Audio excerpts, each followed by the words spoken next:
सुप्रभात बच्चों, आज हम संस्कृत में पढ़ेंगे शब्द रूप। शब्द रूप में आज हम पढ़ेंगे किम माने होता है क्या या कौन। ठीक है, अगर हम इसे स्त्रीलिंग या पुल्लिंग में लगाएंगे तो इसका अर्थ किम का मतलब होगा कौन, और अगर इसे हम नपुंसकलिंग में पढ़ेंगे तो इसका अर्थ आता है क्या। ठीक है, तो हमारे संस्कृत में जो विभक्ति होती है वो हमारी 8 होती है। प्रथमा, द्वितीया, तृतीया, चतुर्थी, पंचमी, षष्ठी, सप्तमी और अष्टमी। पर हम आज संस्कृत में कौन सा रूप पढ़ रहे हैं?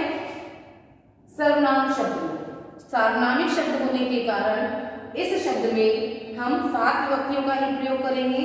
अष्टमी विभक्ति का प्रयोग नहीं किया जाएगा, क्योंकि सर्वनाम शब्द में अष्टमी या संबोधन विभक्ति नहीं होती है। ठीक है, तो हमारी इसमें कितनी विभक्तियों का प्रयोग किया गया है? 7 विभक्तियों का। प्रथमा, द्वितीया, तृतीया, चतुर्थी, पंचमी, षष्ठी, सप्तमी। ठीक है, उसके बाद हमने आपको बताया था कि संस्कृत में जो लिंग होते हैं, वचन होते हैं, वो दोनों ही कितने होते हैं? 3 होते हैं। 3 ही हमारे लिंग होते हैं, पुल्लिंग, स्त्रीलिंग और नपुंसकलिंग। और 3 ही हमारे वचन होते हैं, एकवचनम, द्विवचनम, बहुवचनम। ठीक है, तो हमारा देखिए एकवचनम, प्रथमा विभक्ति एक वचन में किम, द्विवचन में के, बहुवचन में कानि, द्वितीया में किम, के, कानि, तृतीया में के, काभ्याम, कई, चतुर्थी में कस्मै, काभ्याम, केभ्यः, पंचमी में कस्मात्, काभ्याम, केभ्यः, षष्ठी में कस्य, कयो, केशाम, सप्तमी में आ जाएगा कस्मिन, कयो, केशु। ठीक है, एक बार फिर से देखेंगे। हमारी यहाँ पे देखिए प्रथमा और द्वितीया में आ रहा है सेम विभक्ति आ रही, समान विभक्ति है हमारी प्रथमा द्वितीया में। किम, के, कानि, किम, के, कानि।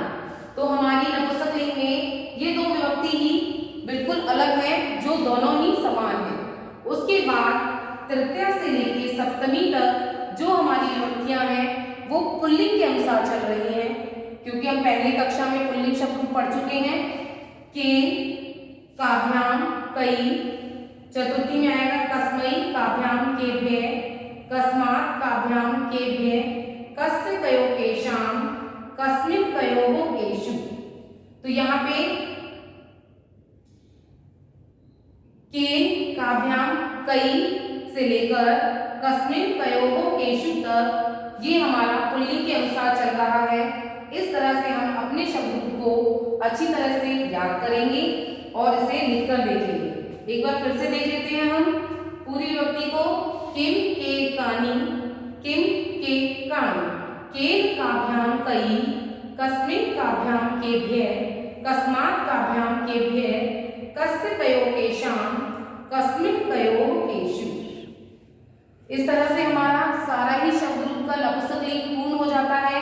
नपुंसकलिंग में एक बार फिर से हम देखेंगे कि सर्वनाम शब्द में अष्टमी या संबोधन विभक्ति नहीं होती है। संज्ञा शब्दों में ही हम 8 विभक्तियों का प्रयोग करते हैं। अष्टमी विभक्ति जो होती है वो हमारी संबोधन या पुकारने के लिए प्रयोग की जाती है, और हम संबोधन सिर्फ संज्ञा शब्दों का ही करते हैं, सर्वनाम शब्दों का हम संबोधन नहीं करते हैं। ठीक है, इस तरह से आप इस शब्द रूप को अच्छी तरह से याद करेंगे, लिखेंगे। धन्यवाद।